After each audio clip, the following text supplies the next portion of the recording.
Ăn phua na can huang hian anh tiếng hian in ăn phua na anh em khóc mày à hay ram thì na hian in ăn phua na thì hian in hay rap lap khóc mày à hay ăn phua mê cả mà chọn là son tay lúc cái son thì hian in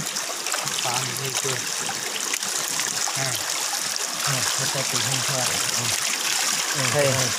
rap lap khóc mày à ăn phua na Fokus.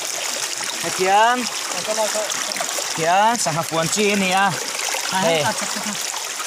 atuan anh phua bek maya hey heti hi kan huang hian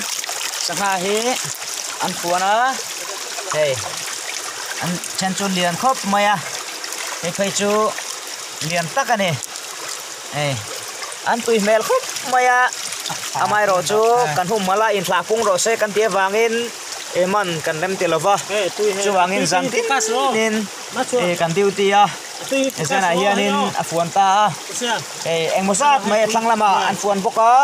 hei hi a chakami ni a tuna kan om hun he chirdiak lui chua chakte kha ni a tiang hianin an fuan a saka vek kan rut don ta ngila man vek tai la chuan cheng tam man kha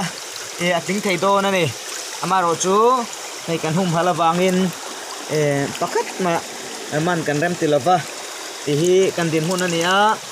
sangha te po hi lian khot maya chen chu chuan a thlang lampanga nikina kan cover lenga yang hian an tuya hei hi sangha tui ni a hei kan hu hi sangha fuan na sangha tui ni a tui ve kan e thian sangha tui chen chu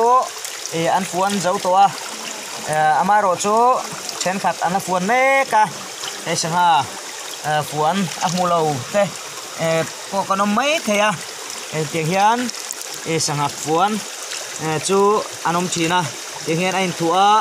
ain del china asang lam panga te po kan nikina kan la ka varanga kan huang hian sangha ka kania ari ke ari chur maya amunom khop mai hi emual bu se si chuanin ahum hal kata chuwang chuan zan tinin kan duty thina sangha hi in tla pung sela chuan